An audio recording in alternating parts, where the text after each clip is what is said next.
So last lecture में हमने क्या पढ़ा था? Factors affecting degree of ionisation of weak electrolyte, right? और उसमें हमने 3-4 फैक्टर पढ़ लिया था। एंड हम लोग पढ़ने जा रहे हैं क्या? Next factor, common ion effect, right? क्या होता है कॉमन आयन इफेक्ट? शॉर्ट में ऐसे भी लिख सकते हो, कॉमन आयन इफेक्ट। सबसे पहले तो ये समझो, कॉमन आयन इफेक्ट होने के लिए दो डिफरेंट इलेक्ट्रोलाइट होना चाहिए हैविंग कॉमन आयन, और दोनों में से एक कम से कम वीक होना चाहिए। दोनों स्ट्रांग होगा तो कोई फर्क नहीं पड़ेगा, है ना? जैसे मान लेते हैं, अगर यहाँ पे हमने मान लो HCN डाल दिया पानी में, कल जैसे सिखाया था उसके हिसाब से समझना। HCN डाल दिया तो आफ्टर सम टाइम HCN क्या करेगा? अपना इक्विलिब्रियम पे लाएगा, C00 C minus C alpha C alpha ऐसे कर दे।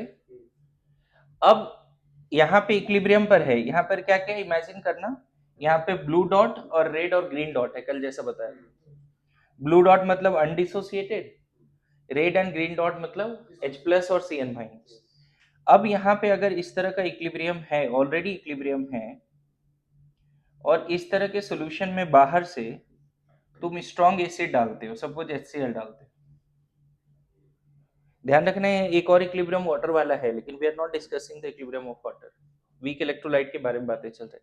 जैसे HCN डालोगे, HCN को विद इन नो टाइम वो 100% डिसोसिएट हो जाएगा। HCN मान लो दो और आयन दे रहा है, रेड डॉट और एक मान लो ब्लू डॉट, ब्लैक डॉट, ऐसा Cl माइनस को कोई और कलर बोल दे। अरे समझ रहे हैं यहाँ पे क्या क्या है? HCN को मैंने ब्लू डॉट बोला नहीं, और इन दोनों को क्या बोला था मैंने? इसको ग्रीन डॉट और इसको रेड डॉट बोला था। लास्ट क्लास ऐसे ही चल रहा था ना। सडनली बाहर से जब HCl डाला, मतलब ये 100% टूट जाएगा ना विद इन नो टाइम, तो तुमने रेड डॉट तो बढ़ा ही दिया ना, और ये मान लेते हैं Cl माइनस ब्लैक डॉट है, ऐसा। अच्छा, Cl माइनस यूजलेस है। अगर तुमने मेरे आयनिक के 3 लेक्चर पहले देखे हैं तो मैंने बोला स्ट्रॉन्ग एसिड का जो एनायन होता है यूजलेस फेलो होता है, निठल्ले होते हैं, निकम्मे होते हैं, बताया? ये वाटर में जाके निठल्ले पड़े रहेंगे, they only undergo hydration, no hydrolysis. ये इसीलिए बोला था वो लेक्चर देखने 3, क्योंकि आ जाएगा यूज, कहीं ना कहीं आ जाएगा, मैं बोलना शुरू करूंगा। Cl माइनस ब्लैक डॉट ऐसे ही पड़े रहेंगे, उससे कोई फर्क ही नहीं पड़ता, वो किसी को डिस्टर्ब नहीं कर रहा है और वो अपने आप में बहुत मस्त है वो। लेकिन ये H प्लस सडनली इस इक्विलिब्रियम को बैक ले जाएगा। सडनली यहाँ पे क्या हुआ बताओ? ये तो ऑलरेडी इक्विलिब्रियम पे था, बोलो, ऑलरेडी एट इक्विलिब्रियम। नाउ जैसे ही तुमने HCl डाला तो ये C माइनस C अल्फा तो है, ये C alpha plus C dash बोल दो, सडनली H प्लस बढ़ गया, बोलो, समझ गए? ये पहले से इक्विलिब्रियम पर है, जब तुमने HCl डाला और HCl 100% आयोनाइज हो गया within no time, suddenly H plus क्या हो चुका है? C alpha plus C dash. अब ये C डैश कहां से आ रहा है? HCl से H प्लस जो आ रहा है उसका कॉन्सेंट्रेशन। तो ये वाला कॉन्सेंट्रेशन बोलेंगे नॉट एट इक्विलिब्रियम, समझे? अब फिर से जब इक्विलिब्रियम पे आएगा तो मैं वहां पे वैल्यूज नहीं लिख रहा हूं, इसको x, इसको y, इसको z लिख दो। ऑब्वियसली बैकवर्ड चला होगा, मैं भी उस पर नहीं चाहता कि बैकवर्ड कैसे चला, क्या हुआ नहीं हुआ, वो थोड़ा टेडियस वर्क है कि इसको बैकवर्ड लेके चल रहे हैं, ऐसे करना भी नहीं है, कभी एग्जाम में फंस जाओगे। कॉमन आयन के प्रेजेंस में रिएक्शन को बैक लेके नहीं चलना है, नए सिरे से शुरुआत करनी है। मैं बताऊंगा कैसे नए सिरे से स्टार्ट होती है, मैं बातें करूंगा इस पे, ठीक है? लेकिन इतना जरूर है कि ये बैक चलेगा। तो बैक चलने से क्या हुआ, पहले अगर इससे पहले मान लो अगर ये 100 थे और ये इक्विलिब्रियम पे 90 है, जब कॉमन आयन नहीं है, प्योर वाटर में HCl है ना, तो 100 में से 10 सिर्फ डिसोसिएट हुआ। लेकिन पता है जैसे ही HCl आएगा ना, पता चला कि ये 95 एज इट इज बैक हुआ ना।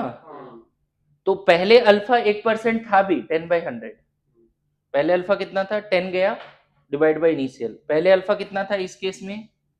In the absence of common ion alpha कितना था बच्चे? 0.1। लेकिन अब देखो जैसा मैंने लिखा है कि पहले 100 है और कॉमन आयन के प्रेजेंस में 95 एज इट इज पड़ा हुआ है, तो अब अल्फा कितना हो रहा है? 5/100 पॉइंट, यही तो कॉमन आयन है. Due to common ion effect, degree of ionization of weak electrophile decreases. Now, for common ion effect, there must be two different electrolyte having common ion, and out of them, at least one must be weak. One must be weak. समझ गए? तो लिखेंगे जज्बात थोड़ा सा, है ना? When there are two different electrolytes simultaneously present, when there are two or more than two different electrolytes, two से ज्यादा भी बोल सकते हो, when there are two or more than two different electrolytes simultaneously present, when there are two or more than two different electrolytes simultaneously present,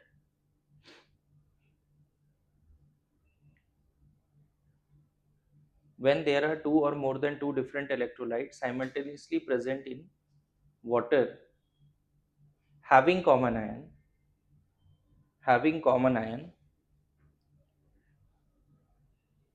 and at least one of them is weak electrolyte, and at least one of them having common ion, and at least one of them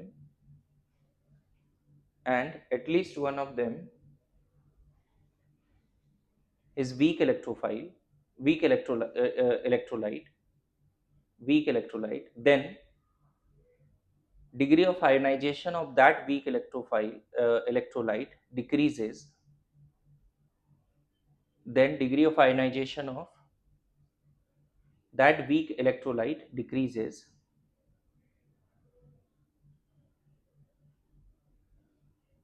as explained below.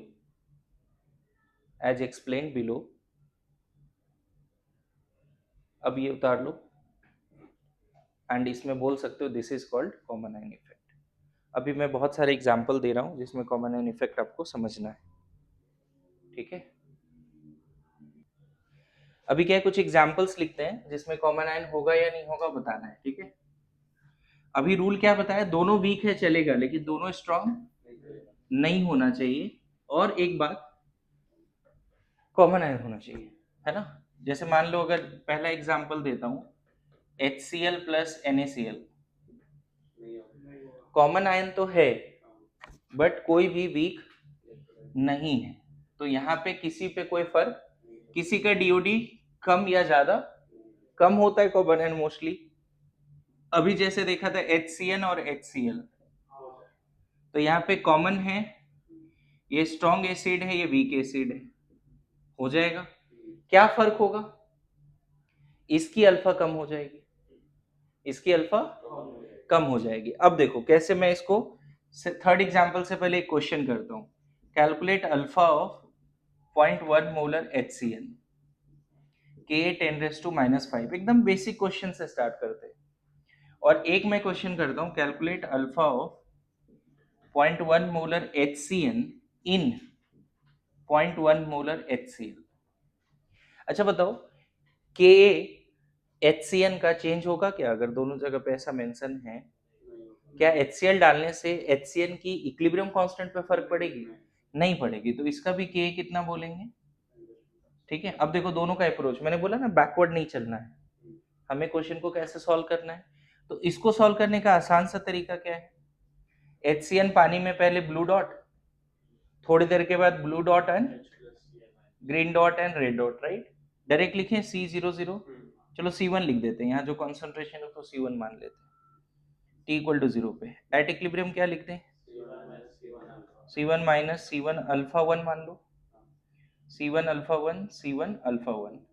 यहाँ पे अगर हम Ka लिखें तो C1 alpha 1 square 1 minus alpha 1, direct लिख दें क्या, this into this by this.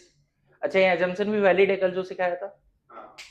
Ka by C1 10⁻⁻² से कम है, तो डायरेक्ट हम क्या लिख दें, Ka equal to C1 alpha 1 square, यहाँ से अल्फा 1 जो आएगा 10⁻² आएगा, 10⁻⁵ by 0.1 का अंडर रूट, अरे इसको इधर डिवाइड किया, अंडर रूट लिया, कल ये किया है काम ये, इसलिए बड़ा इजी। अल्फा परसेंटेज अल्फा 1 कितना आया? 1% आया। अब देखो यहां कैसे सॉल्व होगा क्वेश्चन, रियल टाइम में देखना कैसे कॉमन आयन से अल्फा कम हो जाता है। अब यहाँ पे बड़ा इंपॉर्टेंट है, यहां प्रोसीड कैसे करेंगे तो मैं बताऊं आपको। यहां पे क्या लिखना है कि t इक्वल टू 0 पे ये C1 तो है लेकिन ये पहले से C2 है। मैं बोला बैकवर्ड नहीं चलेंगे, हम फिर से स्टार्ट करेंगे। HCN अभी बिल्कुल नहीं टूटा, पूरा 100 का 100 किस में है? ब्लू डॉट में। लेकिन कहां पर है? जहां HCl भी है पहले से। तो H प्लस कहां से आया? पहले इसके ब्रेक होने से भी नहीं आया, और वाटर से तो हम इग्नोर ही कर रहे हैं। तो H प्लस पहले से कहां से आ रहा है? HCl से। अगर ये 0.2 मोलर होता तो यहाँ 0.2 रखते, ये 0.01 मोलर होता तो यहाँ क्या रखते? T इक्वल टू 0 पे पहले से ये C1 है और ये C2 है। अब एट इक्विलिब्रियम क्या लिखोगे? C1 minus C1 alpha 2। अब थोड़ा सा डिसोसिएट करो, कितना लिख दोगे? C2 plus C1 alpha 2 and C1 alpha 2। अब बड़ा इंपॉर्टेंट बात है, यही एजम्पशन थर्मोडायनेमिक्स को इजी बनाता है, सॉरी आयनिक इक्विलिब्रियम को। एजम्पशन क्या है यहाँ पे? तुम्हें पता है कि ये कितना था? 0.1, राइट? प्योर वाटर में यहाँ कितना लिखना था? 0.1 माइनस 0.1 इंटू 10⁻⁻², मतलब 0.001, ऐसे ही लिखना था ना बच्चे। मतलब 0.1 में हमने 0.001 माइनस किया। अगर मान लो प्योर वाटर में ये सिचुएशन है तो यहाँ 0.1 में कितना माइनस होगा? ये तो 0.1 ही रखेंगे अभी भी, क्योंकि HCN कितना है? 0.1 है। ये कितना है? ये भी कितना है? HCl से H प्लस कितना है? 0.1। लेकिन यहां देखो, ध्यान देना, इसको कितना लिखना पड़ेगा? 0.1 माइनस 0.1 इंटू, यहां जो अल्फा 2 होगा इससे भी तो कम आएगा ना, हमने तो लॉजिक पढ़ा है। पता चला वहां अल्फा 2 10⁻³ -3 -4 -5 आ रहा है, तो मतलब माइनस कितना हो रहा है? 0.1 माइनस 0.00001, ऐसे ही हो रहा है ना। तो यहाँ पे बेस्ट अप्रोक्सीमेशन क्या होता है कि इसको अप्रोक्सीमेटली C1 ही मान ले। अच्छा, यहाँ कितना ऐड करोगे? जो HCl से H प्लस आया था 0.1 है, और इसके आयोनाइजेशन से जो H प्लस आ रहा है वो 0.00001 है। तो 0.1 प्लस 0.00001, इसको भी अप्रोक्सीमेटली कितना लिख देंगे बच्चे? यही एजम्पशन है। फिर से समझना, इस पहले से सॉल्यूशन में बिलियंस ऑफ H प्लस है बिकॉज ऑफ HCl।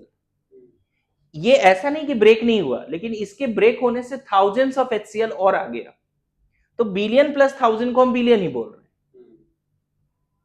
अच्छा, बिलियंस में 1000 कम कर दो तो बिलियन ही बोल रहे हैं। अब यहां पे देखो लिखने का तरीका क्या होगा कि ये कितना लिख दोगे? This into this by this. देख देख इधर देख, के कितना? Cn minus H plus, Cn minus कितना है?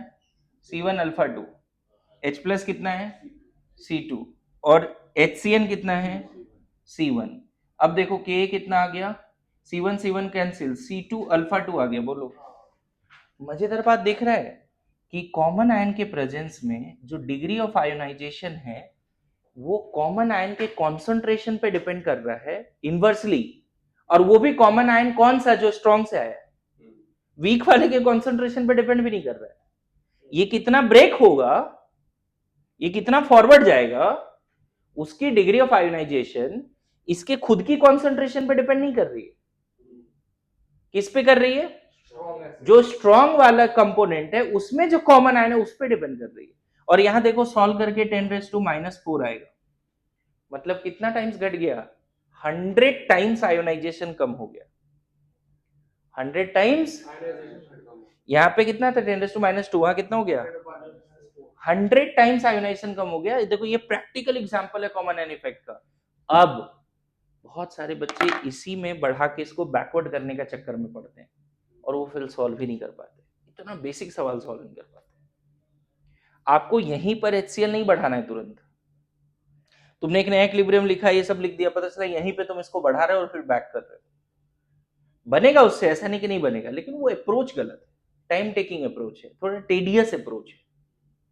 क्यों जाना है उस तरह के अप्रोच में? आप रीस्टार्ट करो इक्विलिब्रियम का, t इक्वल टू 0 पे फिर से मान लो कि HCl अभी कुछ भी नहीं टूटा, लेकिन वहां पे H प्लस पहले से है।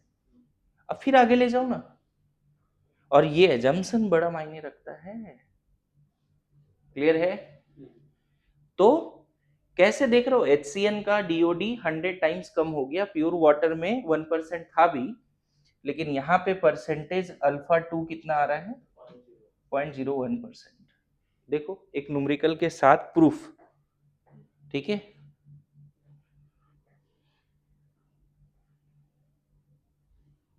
चलो नेक्स्ट देखो, थर्ड एग्जांपल।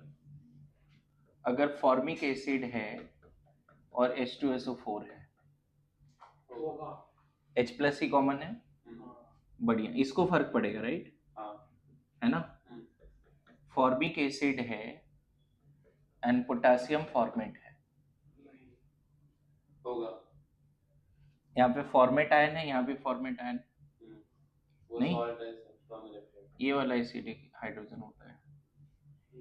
यहाँ से क्या क्या मिलेगा? H plus and HCO minus format ion, और यहाँ से मिलेगा HCOO माइनस और K प्लस यूजलेस है, कॉमन आयन तो है ना, तो इसमें भी हो जाएगा, right?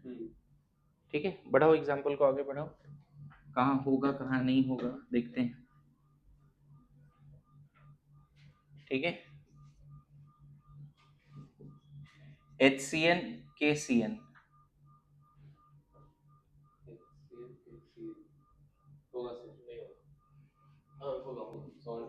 H plus CN minus, और ये स्ट्रॉन्ग इलेक्ट्रोलाइट है। All salts are strong electrolyte बोला है ना, तो कॉमन आयन तो है ना, एक वीक भी है एक स्ट्रॉन्ग है, कॉमन आयन है। दोनों वीक है तो होएगा, एक वीक है और कॉमन आयन है तो डेफिनेटली होगा ना, बोलो, है ना? कॉमन आयन होना चाहिए, समझे ना? ये 5 होगा, 6 और भी एग्जांपल देता हूँ, है ना? H2CO3 sodium carbonate, carbonic acid and sodium carbonate, होगा, कार्बोनेट कॉमन है क्या, है ना? 7 HCN प्लस NaCl, एक वीक है एक स्ट्रॉन्ग है, एक वीक एक स्ट्रॉन्ग है बट कॉमन आयन नहीं है ना? HCN एंड एसिटिक एसिड, दोनों वीक है, दोनों एक दूसरे को सप्रेस करेगा, इसके प्रेजेंस में इसकी आयनेशन सप्रेस होगी, इसके प्रेजेंस में इसकी आयनेशन सप्रेस होगी, हो जाएगा, बोलो, है ना? बताओ, एसिटिक एसिड HCl हो जाएगा, एसिटिक एसिड सोडियम एसीटेट, है ना? यहाँ H प्लस कॉमन है, यहाँ पर भी क्या कॉमन है? एसीटेट, हो जाएगा। अब बताओ, गड़बड़ नहीं करोगे कॉमन आयन को लेके? पक्का? ठीक है, तो ऑड आयन में चलते हैं। दोनों स्ट्रॉन्ग है तो नहीं होगा, दोनों स्ट्रॉन्ग और कॉमन है तो भी नहीं होगा, दोनों स्ट्रॉन्ग है और कॉमन है, मान लो बोलता हूं सोडियम सल्फेट NH2SO4, दोनों स्ट्रॉन्ग है फिर भी नहीं होगा, क्यों? 100 आयनिक इक्विलिब्रियम में जाता ही नहीं, तो हम किसी के अल्फा के बाद कंप्लीटली डिसोसिएट होगा, दोनों एक दूसरे को सप्रेस नहीं करेगा। इजी है, देखो कहाँ होगा ये भी पता चल गया, where is common ion effect या where are common ion effect, and what is effect of common ion effect. Effect क्या होता है, जो वीक इलेक्ट्रोलाइट होती है उसकी क्या डिसोसिएशन कांस्टेंट बदलता है क्या? इक्विलिब्रियम कांस्टेंट नहीं बदलता, उसकी डिग्री ऑफ डिसोसिएशन कम हो जाती है, सप्रेस हो जाती है। आपने देखा था प्रैक्टिकल एग्जांपल, 1000 टाइम्स कम हो गया, 100 टाइम्स। ठीक है, हटा दो एग्जांपल्स, लिखो लिखो, टाइम दे रहा हूं, लिख लो, नोट्स में रहना चाहिए कि कहाँ कॉमन आयन है कहाँ नहीं है। कभी कभी तो जेईई मेंस में ऐसे भी सवाल आ जाएंगे, ऐसे 10 एग्जाम्पल रहेंगे, पूछेंगे कहाँ का कॉमन आयन इंटीजर टाइप में आ सकते हैं।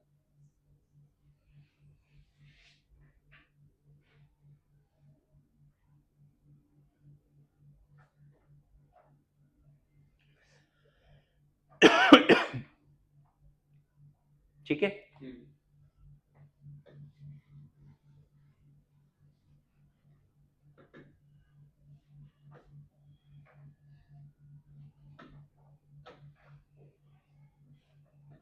ओके।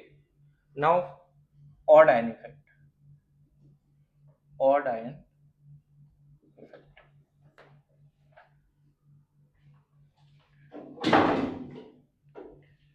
देखो, ऑड आयन इफेक्ट में क्या होता है, जो वीक वाला कंपोनेंट है वो और ज्यादा आयोनाइज होता है, जो वीक वाला कंपोनेंट है वो और ज्यादा आयोनाइज होता है। जैसे फॉर एग्जांपल, अगर मान लो मैंने यहाँ पे HCN डाला प्योर वाटर में, तो थोड़ी देर के बाद क्या होगा बच्चे, एट इक्विलिब्रियम क्या लिख देंगे, अनडिसोसिएटेड, और उसके आयंस के बीच में क्या आ जाएगा, आ जाएगा। अब तुमने क्या किया, यहाँ पे कोई एक ऐसा इलेक्ट्रोलाइट डाल दिया, स्ट्रॉन्ग इलेक्ट्रोलाइट, जिसमें आयन कॉमन नहीं है, बट इसके कोई ना कोई आयन इसके आयन के साथ रिएक्ट करके वेरी स्टेबल मॉलिक्यूल बनाता है। इसका कैटायन तो इसका एनायन, काउंटर आयन। जैसे मान लो तुमने डाल दिया NaOH, ठीक है, तो NaOH क्या करेगा, within no time NaOH H+ से रिएक्ट करके वाटर बना देगा। NaOH जैसे डालोगे तो एग्जिस्टिंग इक्विलिब्रियम में जो H+ है, OH- इस H+ से रिएक्ट करके क्या बना रहा है, वाटर। वाटर फर्दर डिसोसिएट होता नहीं। तो अगर ये कम होता जा रहा है इक्विलिब्रियम पे, ऐसे सोचो ना, ये 100 है, ये 10 है, ये 10 है, ऐसा है एट इक्विलिब्रियम इनिशियली। अब सडनली तुमने क्या किया, when NaOH is added in above equilibrium, क्या होगा, ये पार्ट होगा कि नहीं होगा। तो ये सडनली क्या होगा पता है, हो सकता है ये सडनली आ जाए 2 पे, ये सडनली कहाँ जाए, घट गया ना तुरंत। तो ये घटा तो प्रोडक्ट घट रहा है, तो और फॉरवर्ड जाएगा ना। तो पता चला न्यू इक्विलिब्रियम पे ये 90 है। कौन देख रहे हो, इनिशियल इक्विलिब्रियम पे कितना था, 100, अभी न्यू इक्विलिब्रियम पे कितना है। या इसको ऐसे सोचो, पहले 90 है, सबसे पहले 100 लिया था, कितना लिया था, 100 और 00। इनिशियली सिर्फ प्योर वाटर में कितना HCN डाला, 100। प्योर वाटर में जब इक्विलिब्रियम पे आया तो क्या क्या है, ये 90, ये 10, ये 10, good to go. Suddenly NaOH डाला तो सडनली क्या हो गया, ये क्या हो गया, है ना, नॉट एट इक्विलिब्रियम। क्यों ऐसा बोल रहा हूं, कि जो NaOH डाला उसका OH- तुरंत H+ को पकड़ के वाटर बना दिया, तो ये वाला इक्विलिब्रियम क्या हो गई।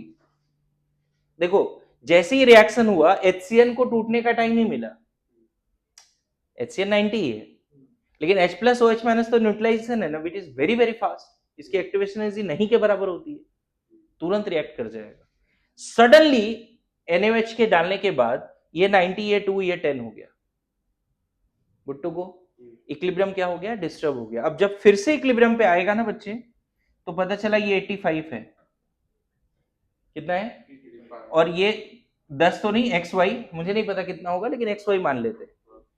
तो देख रहे हो NaOH के प्रेजेंस में HCN, प्योर वाटर में HCN 100 में से 10 ब्रेक हो रहा था, और NaOH के प्रेजेंस में HCN कितना ब्रेक हो रहा है, 100 में से 15। मतलब इस केस में अल्फा कितना, 15/100, और इस केस में अल्फा कितना, 10/100। अरे समझा। तो होता क्या है, when two electrolyte, out of them one is weak and other may be weak, strong, कुछ भी हो सकता है, जनरली एक स्ट्रॉन्ग एक वीक हो, और जो वीक इलेक्ट्रोलाइट का कैटायन स्ट्रॉन्ग इलेक्ट्रोलाइट के एनायन के साथ रिएक्ट करके वेरी स्टेबल कोई कंपाउंड बना दे, वेरी वीक इलेक्ट्रोफाइल बना दे, या फिर वीक इलेक्ट्रोफाइल का एनायन स्ट्रॉन्ग इलेक्ट्रोफाइल के कैटायन के साथ रिएक्ट करके एक वेरी वीक इलेक्ट्रोफाइल बना दे, उससे क्या होता है, जो वीक इलेक्ट्रोफाइल है उसकी अल्फा और बढ़ जाती है. That is called odd ion effect. That is called odd ion effect, है ना. लिख लो. when two different electrolytes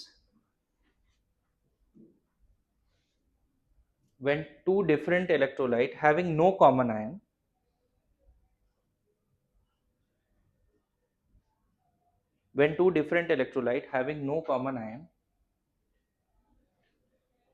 are added together in water,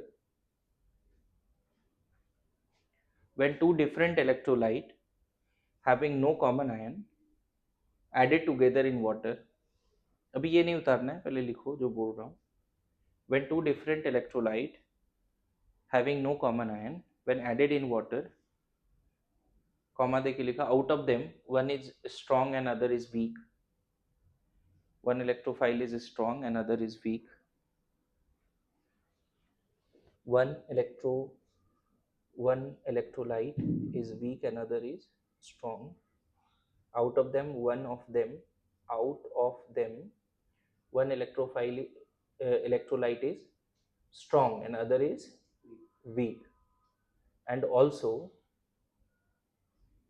their counter ions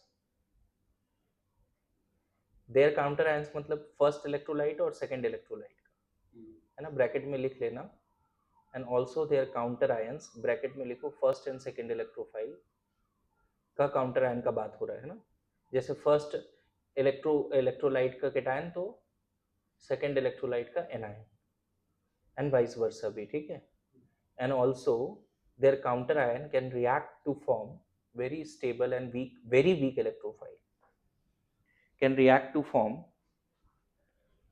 very weak electrophile. Then degree of ionization of weak electrophile will increases. Then degree of ionization of weak electrophile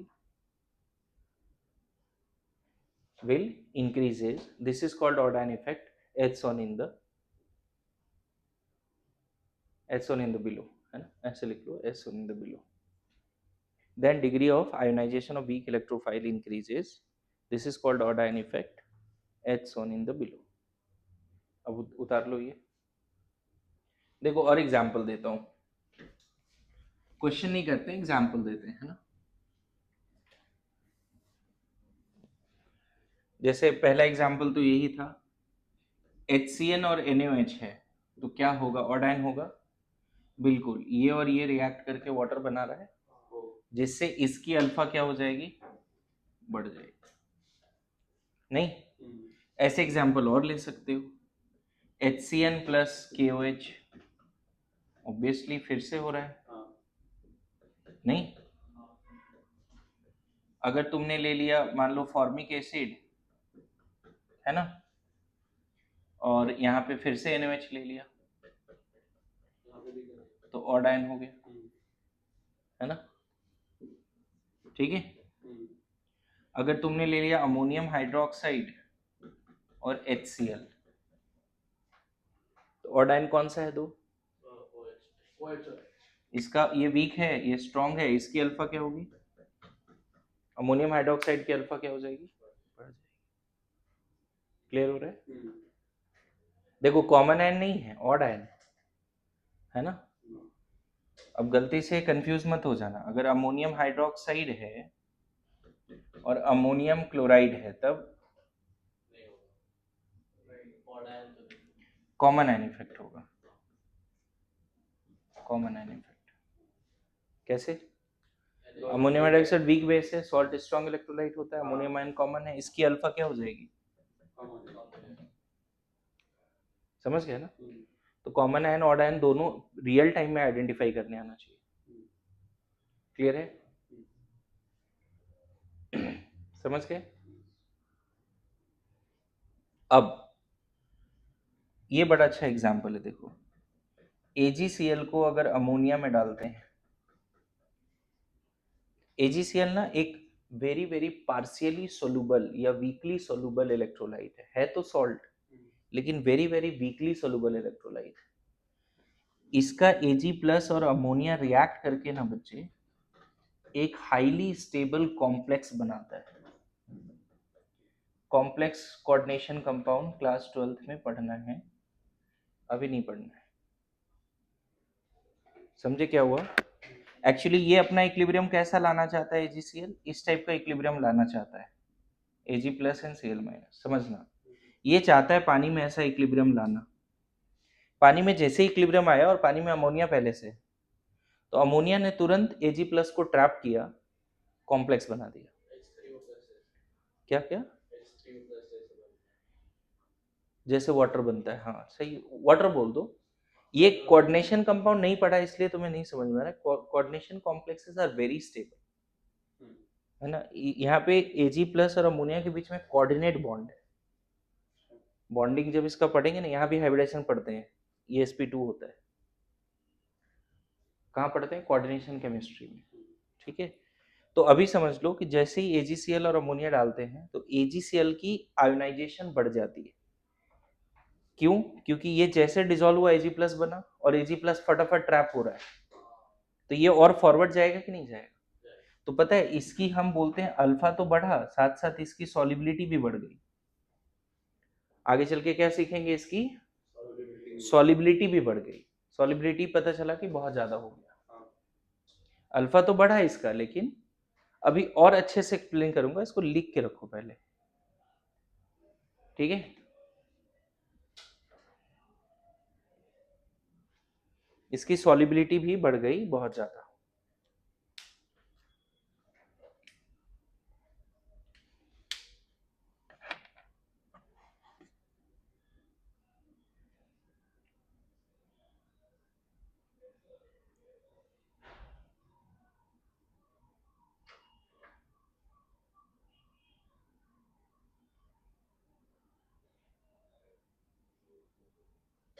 ठीक है, अभी मैं explain करता हूँ कैसे solubility बढ़ जाती है, थोड़ा सा आइडिया देता हूँ। यहाँ पे एक और लिख लेना 7 में, अगर AgCl को तुम KCN में डालोगे तो भी यहाँ पे कॉम्प्लेक्सेशन होता है, अल्फा भी बढ़ता है, सॉल्युबिलिटी भी बढ़ती है। कैसा होता है देखो, AgCl सॉलिड अपना इक्विलिब्रियम लाता है Ag plus and Cl minus, और आगे चल के मैं सिखाऊंगा आपको कोऑर्डिनेशन केमिस्ट्री में कि cyanides are very good nucleophile, very good ligands, एक टर्म है जिसको बोलते हैं लिगैंड्स। साइनाइड तुरंत Ag प्लस के साथ एक हाईली स्टेबल कॉम्प्लेक्स बनाता है, जैसे अमोनिया बना रहा था ना, बिल्कुल वैसा ही। जैसे वाटर बनता था वो बहुत ज्यादा स्टेबल। तो इससे क्या फर्क हुआ, जो यहाँ Ag प्लस बना वो ट्रैप हो गया, और जैसे ही ट्रैप हुआ Ag प्लस को, Ag प्लस बना और तुरंत साइनाइड ने उसको ट्रैप करके हाईली स्टेबल कॉम्प्लेक्स बनाया। पता है आगे चल के बताऊंगा कि इन सब की जो इक्विलिब्रियम कांस्टेंट होती है ना, फॉर्मेशन कांस्टेंट 10⁸ वगैरह होती है। तो अब इक्विलिब्रियम कांस्टेंट का सिग्निफिकेंस पता है आपको? कि अगर मान लो इसका इक्विलिब्रियम कांस्टेंट 10⁸ है, व्हाट डज इट मीन? ये हाईली स्टेबल हो गया ना बच्चे। और पता है इन दोनों को मिला के जे एडवांस में बहुत अच्छा क्वेश्चंस बनता है सॉल्युबिलिटी, जिसका कंसेप्ट हम यहाँ सीख रहे हैं, क्वेश्चन सॉल्युबिलिटी में करेंगे, ठीक है। अब मैं थोड़ा इसको और क्लियर कर देता हूँ, इतना लिख के रख लो पहले, फिर मैं क्लियर कर देता हूँ थोड़ा और। सॉल्युबिलिटी का भी देखो थोड़ा सा फील आएगा तुम लोगों को, तुम लोग जितना पढ़े हो उससे ज्यादा अच्छा समझ में आएगा कि अच्छा सॉल्युबिलिटी इस अंदाज में देखना था। अब देखो थोड़ा सा ना यहाँ पे सॉल्युबिलिटी का भी कंसेप्ट समझाता हूँ, और सॉल्युबिलिटी में कैसे ऑड आयन कॉमन आयन लगता है वो भी समझते हैं। पता चला जेईई मेंस का सवाल तो इसी से बन गया, जितना भी पढ़ा रहा हूँ बिना न्यूमेरिकल सॉल्व किए, है ना। देखो जो इलेक्ट्रोलाइट होती है ना, तुमने इसका क्लासिफिकेशन कैसे किया था, strong and weak, right. Strong electrophile, weak electrophile, एक वो क्लासिफिकेशन है। एक क्लासिफिकेशन और कर सकते हैं हम लोग, एक होता है हाईली सोलूबल, हाईली सोलूबल, फिर होता है पार्शियली सोलूबल, और एक होता है इनसोलूबल। एक ये भी तरह का क्लासिफिकेशन है। तो इन सब में क्या अंतर है ये समझना, ठीक है। तरीके से कोशिश करता हूँ पहला समझाने का। ये तो हमें पता है, इसका अल्फा हम क्या बोलते हैं 100% और इसका अल्फा 0-1 के बीच में बोलते हैं ना। इसका अल्फा 1 बोलते हैं और इसका 0-1 के बीच में बोलते हैं, बोलो यस नो। और इसी के लिए तो आयनिक इक्विलिब्रियम इसी के लिए पढ़ते हैं। Ionic equilibrium is defined for weak electrolyte not for strong electrolyte. But यहाँ पे जो भी मैं बताने जा रहा हूँ वो थोड़ा सा इलेक्ट्रोलाइट को इस टर्म में समझा रहा हूँ। अच्छा, ऐसा नहीं समझना कि इलेक्ट्रोलाइट कोई एसिड है तो हमेशा हाईली सोलुबल ही होगा। हो सकता है एसिड भी पार्शियली सोलुबल होगा। कोई बेस है तो हमेशा हाईली सोलुबल होगा, ऐसे भी नहीं मानना है। जैसे जनरली स्ट्रॉन्ग बेस है तो हाईली सोलुबल होता है, स्ट्रॉन्ग एसिड है तो हाईली सोलुबल होता है। लेकिन वीक एसिड वीक बेस है तो हो सकता है वो हाईली भी हो सकता है, पार्शियली भी हो सकता है। हर तरह की बातें कमेंट नहीं कर सकते। मतलब बहुत लोगों को लगता है कि हाईली सोलुबल पार्शियली सोलुबल मतलब सिर्फ सॉल्ट के बारे में बात करते हैं। That is not the case. हो सकता है बेस भी पार्शियली सोलुबल हो। सॉल्ट तो होता ही है हाईली सोलुबल, पार्शियली सोलुबल और इनसोलुबल। लेकिन एसिड बेस के केस में भी ये देखा गया है कि कुछ एसिड कुछ बेस पार्शियली सोलुबल है। हाँ, जितने भी स्ट्रॉन्ग एसिड स्ट्रॉन्ग बेस है वो क्या है, हाईली सोलुबल है। तो पहला केस जो है हाईली सोलुबल इलेक्ट्रोलाइट को कैसे समझे। हाईली सोलुबल इलेक्ट्रोलाइट, इसमें मैं क्या बोल रहा हूं, may be strong acid strong base या सॉल्ट्स, ये तो कुछ भी हो सकता है, राइट। हाईली सोलुबल है तो स्ट्रॉन्ग एसिड भी हो सकता है, स्ट्रॉन्ग बेस भी हो सकता है और सॉल्ट भी हो सकता है। अब देखो इसका सिचुएशन क्या है यहाँ पे। अगर मान लो पानी में, वाटर में तुमने हाईली सोलुबल इलेक्ट्रोलाइट डाला, सपोज NaCl डाला, मान लो 10 ग्राम NaCl डाल दिया, और मैं बोल रहा हूँ कि NaCl हाईली सोलुबल है। कैसा है NaCl, हाईली सोलुबल है। तो पता है सिचुएशन क्या होगा, ये 10 के 10 ग्राम पानी में, पता है millisecond, microsecond, nanosecond के लिए ब्लू डॉट दिखेगा। ब्लू डॉट दिखेगा तो तुम पता ही नहीं कर पाओगे ब्लू डॉट है। मेरे बात समझे। जैसे एक सबसे टाइनी क्रिस्टल NaCl का डालो पानी में, जाते के साथ नहीं दिखता। वो दिखता है क्या, कैसे कैसे नीचे जा रहा है, ऐसा दिखता है क्या, नहीं दिखता है ना। ऐसे दिखता है लेकिन फिर नहीं दिखता। तो पता है विद इन नो टाइम पूरे 10 ग्राम आयंस में ही चला जाएगा, और पूरा जो भी आयंस है वो सोल्यूशन का पार्ट होगा। जो भी आयन है, ब्लू डॉट दिखाना ही नहीं है बच्चे, समझ गए। जो भी आयन है वो सोल्यूशन का पार्ट होगा। This is called highly soluble electrolyte. मतलब यहां पे तुरंत क्या बोलोगे, NaCl सॉलिड है, Na plus aqueous, Cl minus aqueous, जो तुम 10 ग्राम डाले ये 0-0 है, ये तुरंत 0 हो जाएगा। और ये कुछ x ग्राम और ये y ग्राम, दोनों का समेशन 10 ग्राम ही होगा। अच्छी बात क्या है, सारे आयन सोल्यूशन का पार्ट भी है, मतलब they are forming homogeneous solution.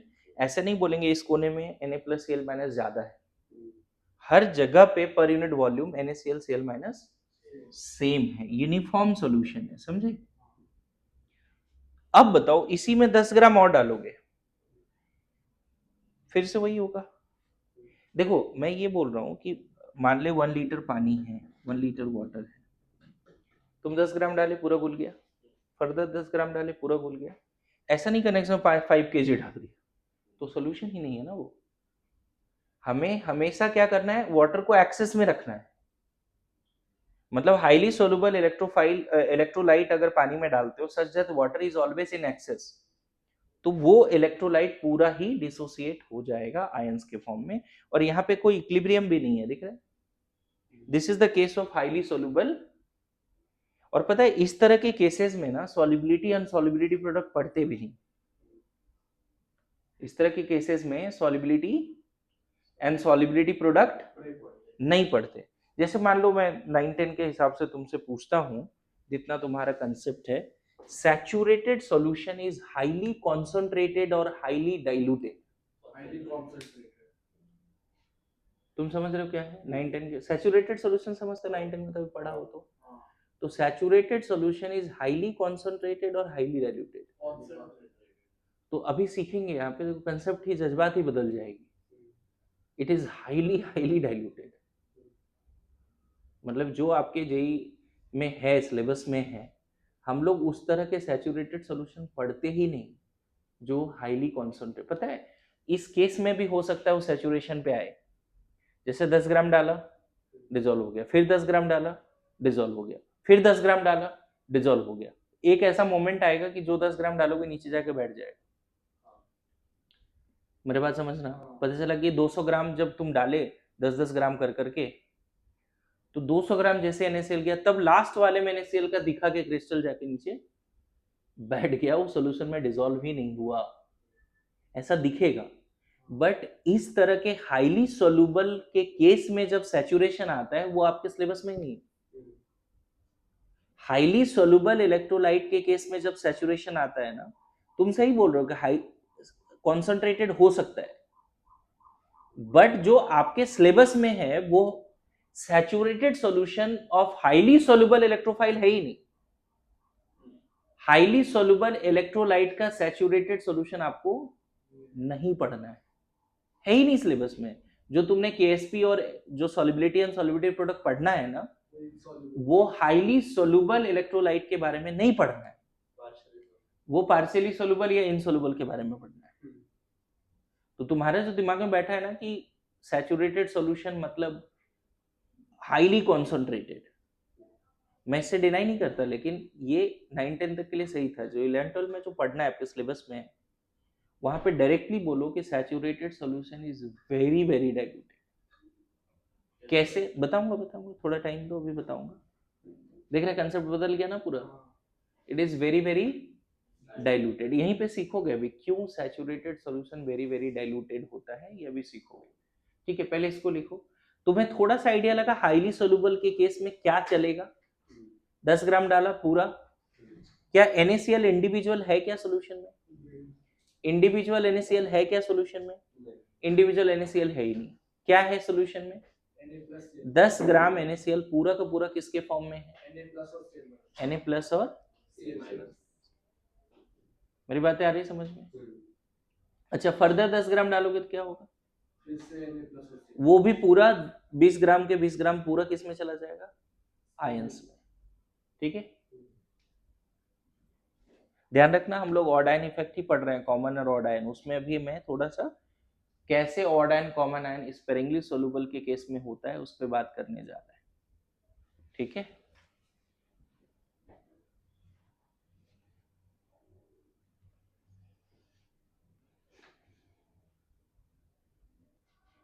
Insoluble का केस बताने का जरूरत भी नहीं है। क्या होने वाला है बताओ तो?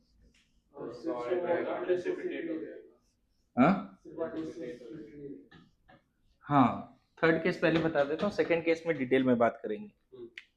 थर्ड केस क्या है? इनसोल्यूबल ना। इनसोल्यूबल इलेक्ट्रोलाइट अगर है, मान लेते हैं 1 लीटर पानी है, 1 लीटर वाटर, और उसमें तुमने 10 ग्राम डाल दिया। इनसोल्यूबल इलेक्ट्रोलाइट का लिस्ट बनाना, ये होमवर्क देता हूँ आज का। इनऑर्गेनिक केमिस्ट्री में ज़्यादा हेल्प करेगा आपको। जैसे BaSO4 होता है, PbSO4 होता है, इसकी लिस्ट बनाओ, है ना, होमवर्क है। 10-15 ऐसे इनसोल्यूबल, जितना ज़्यादा मिल जाए ना एक बार लिस्ट बनाओ, चलेगा।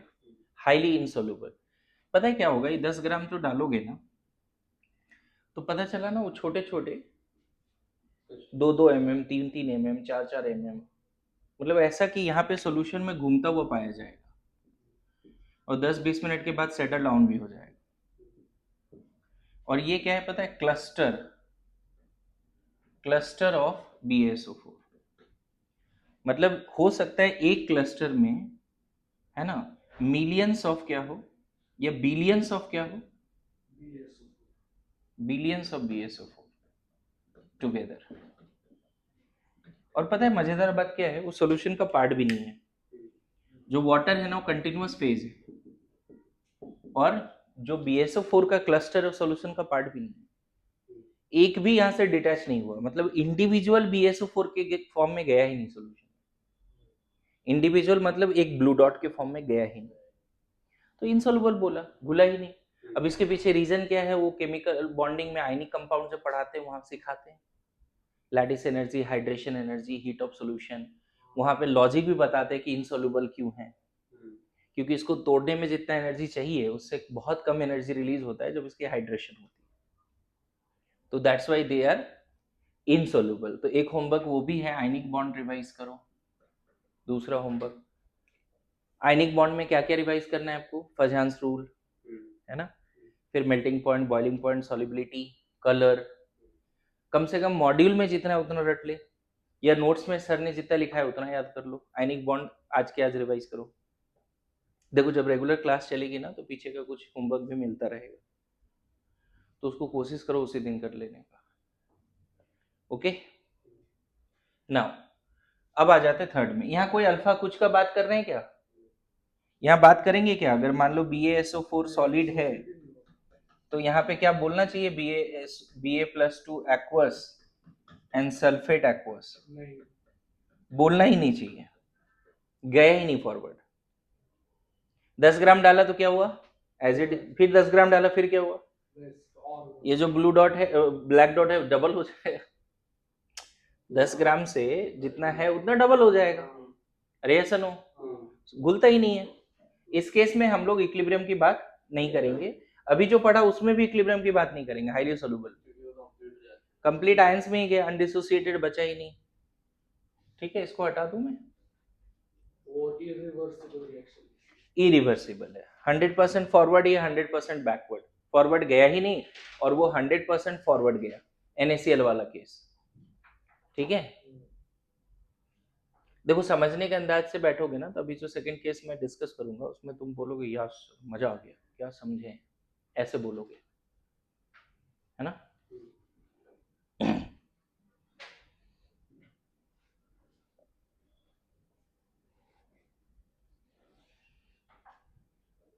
ठीक है,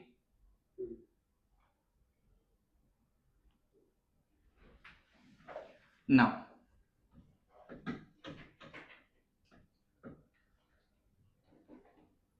अब बात हो जाती है, सेकंड वाला पार्ट कर लेते हैं, कौन सा है ना, partially soluble electrophile, sorry electrolyte, partially soluble electrolyte. देखो इसका सिचुएशन क्या होता है समझना, बहुत अच्छे से समझना पड़ेगा इसको, है ना। मान लो 1 लीटर वाटर है, प्योर वाटर है, उसमें मान लो तुमने AgCl डाल दिया, सॉलिड AgCl का पाउडर डाल दिया 10 ग्राम, कितने, 10 ग्राम। सीक्वेंस समझना क्या होगा पता है, थोड़े समय के बाद यहाँ पे पूरे 10 ग्राम क्लस्टर के फॉर्म में घूम रहा होगा। पहले तो ये समझना कितने, किसके फॉर्म में, क्लस्टर के। ये भी क्या रिप्रेजेंट कर रहा है, cluster of AgCl, cluster of AgCl इस तरह से घूम रहा होगा। और यहाँ पे वाटर क्या है, कंटिन्यूअस फेज है। पता है अभी भी सॉल्यूशन नहीं बना है, सॉल्यूशन नहीं बना है, हेट्रोजीनियस है, दिस इज नॉट सॉल्यूशन। मान लो तुमने 5 PM में ये किया, ठीक है, थोड़े समय के बाद ना क्या होगा, यहाँ पर वो क्लस्टर तो दिखेगा, अभी भी क्लस्टर नहीं खत्म होगा। कितने, 4 4 8 10 बनाए ना, मान लो सब 1-1 ग्राम का बना दिया, चलेगा,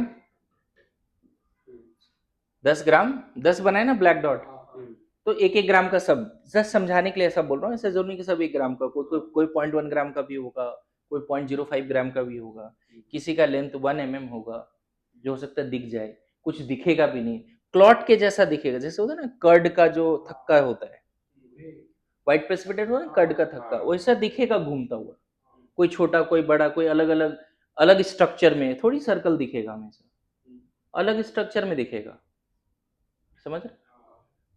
आप सोचो कर्ड को पानी में घोल दो, कैसा दिखेगा, छोटे छोटे क्लॉट्स दिखेंगे कि नहीं दिखेंगे, वैसा ही बात है, क्लियर है। लेकिन होगा क्या बच्चे, थोड़े समय के बाद ना ये सारे ब्लैक डॉट से थोड़ा बहुत इंडिविजुअल AgCl यहाँ घूमना शुरू करेगा, क्लस्टर के साथ साथ यहाँ पे क्या है, अब क्लस्टर के साथ क्या किया है यहाँ पे, समझना, ये तो तुम्हारा क्लस्टर था, cluster of AgCl, billions of AgCl together, और ये क्या है, इंडिविजुअल AgCl। समझे? पता है जो ब्लैक डॉट से डिटैच होके इंडिविजुअल AgCl में गया, मतलब वही घुला है, वही भींगा है, भींग गया है, जैसे होता है ना बारिश में भींग जाना, तो जो ब्लैक डॉट है बारिश में भींगा नहीं है, समझे? उसके अंदर पानी नहीं गया, उसके सरफेस पे पानी जरूर है लेकिन उसके अंदर पानी नहीं गया, लेकिन उसी ब्लैक डॉट से 2-4 लैक्स ऑफ AgCl बाहर निकला, और किस फॉर्म में निकला, इंडिविजुअल AgCl के फॉर्म में निकला।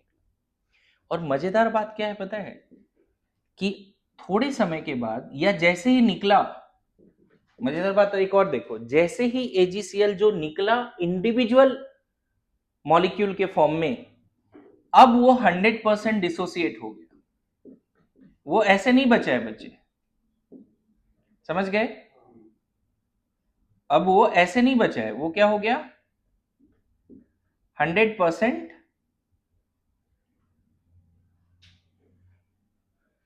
वो जो भी निकला वो कैसे बच गया तुरंत, जो ब्लू डॉट है वो बचा ही नहीं बच्चे, वो फिर किस में चला गया, जेईई एडवांस में 1-2 बार ऐसा भी क्वेश्चन आया कि जो ब्लू डॉट है उसका भी अल्फा दिया हुआ था, ऐसा रेयरेस्ट क्वेश्चन होता है जो IIT ऐसा पूछता है, जो ब्लू डॉट है ना बाय डिफॉल्ट उसका अल्फा 100% मानते हैं, कि जो घुला इंडिविजुअल मॉलिक्यूल वो 100% डिसोसिएट हो गया, and that is the reason salts are strong electrophile. जो सॉल्ट सॉल्यूशन का पार्ट बना वो 100% डिसोसिएट हो गया, चाहे पार्शियली हो, इनसोल्युबल हो या हाईली सोल्युबल हो। इससे पहले NaCl वाला केस याद करो, शुरू में ही वो ब्लू डॉट में गया विद माइक्रोसेकंड के लिए 100%, सॉल्यूशन का पार्ट बना, भींग गया, डिसॉल्व हो गया, तो 100% क्या हो गया, ब्रेक हो गया। इसीलिए सॉल्ट्स आर स्ट्रॉन्ग इलेक्ट्रोलाइट। और पता है ये सिचुएशन है जिसमें बोलते हैं solution is saturated, solution is saturated. अब मैं समझाता हूं क्या सिचुएशन है, समझना।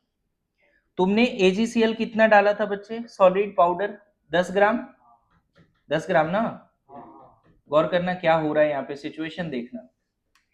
10 ग्राम AgCl में हार्डली 1 मिलीग्राम एक्वस में गया, बाकी सब ब्लैक डॉट में ही है। 10 ग्राम में 1 मिलीग्राम ब्लू डॉट में गया, और जो ब्लू डॉट में गया वो तुरंत किस में टूट गया, 100%, 100% किस में टूट गया, तो यहां पे ऑलमोस्ट 10 ग्राम ऐसे ही पड़े हुए हैं। 10 ग्राम में 1 मिलीग्राम अगर निकाल लिया तो 1000 मिलीग्राम में 1 मिलीग्राम, 999 मिलीग्राम बचा solid cluster blue black dot. 1 milligram blue dot milliseconds के लिए, और ब्लू डॉट का एग्जिस्टेंस ही नहीं है, ब्लू डॉट का फर्दर एग्जिस्टेंस नहीं है। इन शॉर्ट इसको पिक्चर से हटा ही दो, यहाँ पे कैसा इक्विलिब्रियम है देखो, अगर तुम सही से समझ रहे हो तो यहाँ पे AgCl solid, Ag plus aqueous and Cl minus aqueous, इसको मान लो A मोल लिखते हो A00, एट इक्विलिब्रियम क्या लिखोगे पता है, A माइनस एक्स, मोल में क्या लिखोगे, A माइनस एक्स, मतलब यहां पे जो AgCl घुला है वो कितना है बच्चे, x/v। जो AgCl घुला है उसकी मोलैरिटी क्या है, जो AgCl घुला है उसकी मोलैरिटी क्या है, जो AgCl घुला है उसकी मोलैरिटी, और यही कहलाता है सॉल्युबिलिटी। क्या कहलाता है ये, solubility. Molarity of blue dot is the solubility of sparingly soluble. Black dot तो सॉल्यूशन का पार्ट ही नहीं है, उसका मोलैरिटी बात ही कर नहीं करेंगे, वो तो फिल्टर करके निकाल लो या वो थोड़ी देर का सेटल डाउन हो जाएगा। सॉल्यूशन का पार्ट सिर्फ ब्लू डॉट थोड़े सेकंड के लिए था, लेकिन अब सॉल्यूशन का पार्ट मेनली क्या है, Ag प्लस, और जो घुला वो 100% टूट गया, तो बताओ इसकी भी कॉन्सेंट्रेशन कितना, ये वही वाले सवाल है। मुझे बताओ, अगर मैं तुम्हें बोलूं कि 0.1 मोलर HCl है तो यहाँ H प्लस बताओ, क्या बोलोगे? 0.1 मोलर। कितना इजी कंफर्टेबल फील होता है तुम्हें? 0.1 मोलर HCl है, तुरंत बोलते हो ये। अगर मान लो मैं बोलूं 0.05 मोलर H2SO4 है, तब H प्लस बताओ। 0.1 बोलते हो? कितना फटाफट बोल रहे हो तुम लोग, देख रहे हो? क्यों? क्योंकि आपको पता है कि जो इसकी मोलैरिटी है वो 100% टूटा हुआ है। जो स्ट्रॉन्ग इलेक्ट्रोफाइल की मोलैरिटी, जो स्ट्रॉन्ग एसिड स्ट्रॉन्ग बेस की मोलैरिटी, वो 100% ब्रोकन फॉर्म में है। लेकिन पता है दिक्कत क्या होता है? मैं बोलता हूँ सॉलिबिलिटी ऑफ AgCl 10⁻⁴ मोल पर लीटर, मान लो ऐसे बोलो, और उसके बाद बोलता हूँ Ag प्लस बताओ, तो लोगों को फीवर लग जाता है तुरंत। अभी तुरंत बोल पा रहा है ना, लेकिन फर्स्ट टाइम जब बोलो तो इतना कंफर्टेबल नहीं फील करते लोग। यहाँ एक्स्ट्रा ऑर्डिनरी कंफर्टेबल है। हाँ सर बिल्कुल समझ में आ रहा है, लेकिन जैसे ही बोला सॉलिबिलिटी बताओ 10⁻⁴ है तो Ag प्लस क्या? सॉलिबिलिटी सॉल्ट की होती है, इलेक्ट्रोलाइट की होती है, आयन की नहीं होती। सॉलिबिलिटी किसकी होती है? इलेक्ट्रोलाइट की, पार्शियली। समझ गए? और once you know the solubility, you have the concentration of ions in the saturated solution. तुरंत तुम क्या बोलोगे ये बताओ? 10⁻⁴। Cl माइनस भी कितना बोलोगे? 10⁻⁴।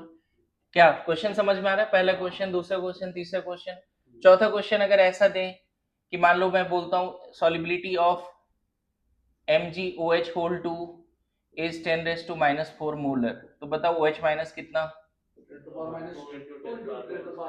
देखो अभी कंफर्टेबल हो गए तुम लोग, अभी हो गए। ये वीक बेस है, लेकिन ये जैसे ही सॉलिबिलिटी बोल रहा है ना, इसका मतलब यहाँ पर MgOH का ब्लैक क्लॉट भी है। ये सिचुएशन सॉलिबिलिटी जैसे बात किया मतलब सैचुरेटेड सॉल्यूशन। MgOH का सॉलिबिलिटी दिया हुआ मतलब सॉल्यूशन विजुलाइज करो, क्या क्या होगा सॉल्यूशन में?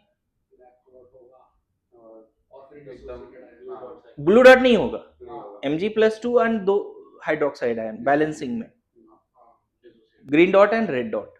तो आपको लेकिन दिया क्या है, किसका कॉन्सेंट्रेशन दिया है? ये ब्लैक डॉट का कॉन्सेंट्रेशन है क्या? जो सॉलिबिलिटी है वो ब्लैक डॉट का कॉन्सेंट्रेशन है? नहीं, ब्लैक डॉट से जो डिटैच होके ब्लू डॉट बना उसका कॉन्सेंट्रेशन है। और आपको पता है ब्लू डॉट तो 100% क्या हो जाएगा? डिसोसिएट हो जाएगा। यहाँ कितना बोलोगे? 2 इंटू। अब मुझे बताओ बच्चे, 10 ग्राम जब मैंने डाला, मैंने तुम्हें एक आइडिया दिया कि 1 मिलीग्राम ब्लू डॉट में गया और वो फिर 100% टूट भी गया। Now what is saturated solution? A saturated solution is something in which there must exist heterogeneous equilibrium between undissociated electrolyte, partially soluble electrolyte, and their ions. A saturated solution is something in which there must be heterogeneous equilibrium between, ये पता है ये blue dot है, ये sorry black dot है, ये solid लिखा है ना मैंने, तो ये ब्लैक डॉट है। What is saturated solution? It is the aqueous solution of partially soluble electrolyte in which there is heterogeneous equilibrium between undissociated electrolyte and their ions. समझ में? अब मुझे बताओ, जब ये सिचुएशन तुम्हारे पास है कि 10 ग्राम में 1 मिलीग्राम घुल गया, तुम बताना आयुष, तो ये सैचुरेटेड सॉल्यूशन हाईली डाइल्यूटेड है, हाईली कॉन्सेंट्रेटेड? हाई पानी है ना, पूरा पानी ही है। अरे AgCl तो है ही नहीं, 1 मिलीग्राम का क्या औकात है जी? और बाकी जो ब्लू डॉट बोल रहे हो सोल्यूशन का पार्ट थोड़ी है। जो सोल्यूशन है उसके बारे में सोचो, वो हाईली डाइल्यूटेड है, कॉन्सेंट्रेटेड है? हाईली डाइल्यूटेड है। तो जिस तरह के आपके सैचुरेटेड सोल्यूशन पढ़ने हैं उसमें डेफिनेटली आप क्या बोलोगे? Saturated solution is highly diluted. in short you can say that it is infinite dilution. This is the case of infinite dilution. Infinite dilution. इसीलिए तो जो घुला वो 100% उठ गया। अरे जो घुला वो 100%, क्योंकि घुला ही 1 मिलीग्राम, तो इनफाइनाइट डाइल्यूशन का केस है। जे एडवांस ने क्वेश्चन एक बार पूछ दिया ऐसा बच्चे कि ये सॉलिबिलिटी है और उसका अल्फा 90% है, कोशिश करो, सॉलिबिलिटी एस है और अल्फा 90% है, अच्छा तो फिर क्या तब एजी प्लस कितना लिखोगे? 0.9s 0.9s। अरे सॉलिबिलिटी एस है और जनरली अल्फा 100% होगा, नहीं मेंशन है तो अपने से दिमाग नहीं लगाना है। लेकिन जे एडवांस ने एक बार पूछ दिया कि सॉलिबिलिटी क्या है, एस है AgCl की और उसकी अल्फा 90%, इसका मतलब उस सैचुरेटेड सॉल्यूशन में ब्लू डॉट भी दिखेगा 10%, उस सैचुरेटेड सॉल्यूशन में ब्लू डॉट भी दिखेगा 10%। मेरी बात आ रही समझ में? चलो दूसरा क्वेश्चन मैं यहां से पूछ रहा हूं आपको, 10 ग्राम जब डाला, ये सिनेरियो है, तुम बताओ 10 ग्राम और AgCl डालेंगे तो क्या होगा? वो सारी ब्लैक क्लॉट हो गई। प्रेसिपिटेट हो जाएगा वो। 10 ग्राम डाला, 1 मिलीग्राम घुल गया, सिचुएशन एराइज हो गया। हाँ। इसी कंडीशन में 1 लीटर पानी में 10 ग्राम और AgCl डाल रहे हैं, उसका 10 ग्राम और पाउडर डाल दिया, सारे ब्लैक क्लस्टर्स सेम ही सिचुएशन होगा ना उसमें। क्या? जैसे 10 ग्राम की वजह से 1 मिलीग्राम घुल रहा है, तो इसका भी तो 10 ग्राम फर्दर डालेंगे तो क्या 2 मिलीग्राम घुलेगा? नहीं। सैचुरेटेड सॉल्यूशन हो गया। हाँ। तो और नहीं डाल सकते सॉल्यूशन, वो सिर्फ ब्लैक क्लॉट्स ही बढ़ जाएगी। हाँ देखो, कुछ लोग ऐसे बोलते हैं कि saturated solution is something in which no more electrolyte can be added. Electrolyte add करने से किसी ने नहीं रोका है, ऐड कर लो। वो डिसॉल्व नहीं होगा। ए solution in which further electrolyte can not be dissolved, add तो कर सकता है। अच्छा मान लो 10 ग्राम में 1 मिलीग्राम घुल रहा है, फर्दर 10 ग्राम और डाला तो क्या 2 मिलीग्राम घुलेगा? नहीं। क्यों नहीं? घुलना होता तो है ना भाई, ब्लैक डॉट वहीं से डिटैच होता और घुल जाता। गिवन कंडीशन पे अगर 2 ग्राम घुलना होता तो वहां तो हमने 2 मिलीग्राम घुलना होता तो हमने 1000 मिलीग्राम डाला हुआ है, उसी से घुल लेता। तो तुमने जैसा बोला ना उस इसमें 10 ग्राम और डालोगे तो ये ब्लैक डॉट की कॉन्सेंट्रेशन डबल हो जाएगी, जो सॉल्यूशन का पार्ट भी नहीं। तुम बताओ, आपने केमिकल इक्विलिब्रियम पढ़ा है, इसको बढ़ाने से क्या फॉरवर्ड जाएगा? अगर सॉलिड रिएक्टेंट होता है तो कोई असर नहीं होता। बड़ा मजेदार कंसेप्ट था, एक्टिव मास 1 होता है। याद आया? इसको बढ़ाने से क्या फॉरवर्ड जाएगा? नहीं जाएगा ना, बोलो समझ में आया?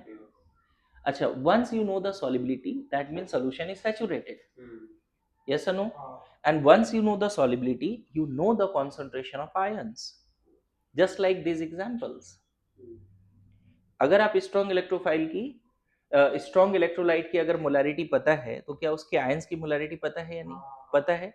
उसी तरह से किसी भी पार्शियली सोल्यूबल इलेक्ट्रोलाइट की अगर सॉलिबिलिटी पता है तो you know the concentration of ions of those electrolytes in their saturated solution. कितना सिंपल है बताओ? क्लियर हुआ?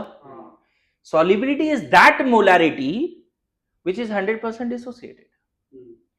Solubility is that molarity of partially soluble electrolyte which is 100% saturated solution. solubility is that molarity। तो अभी बहुत कुछ लिखना है आपको, पूरा पेज भर दो जो सीखा है आपने। मैं नहीं डिक्टेट कर रहा हूं, लेकिन लिखो इस अंदाज में कि सारे कंसेप्ट आपके पास रहे, ठीक है? तो क्या लिखना है, लिखो, a saturated solution is having heterogeneous equilibrium. A saturated solution is having heterogeneous equilibrium. A saturated solution is having heterogeneous equilibrium between undissociated partially soluble electrolyte. A saturated solution is having heterogeneous equilibrium between undissociated partially soluble electrolyte and their ions in aqueous state and their ions in aqueous state.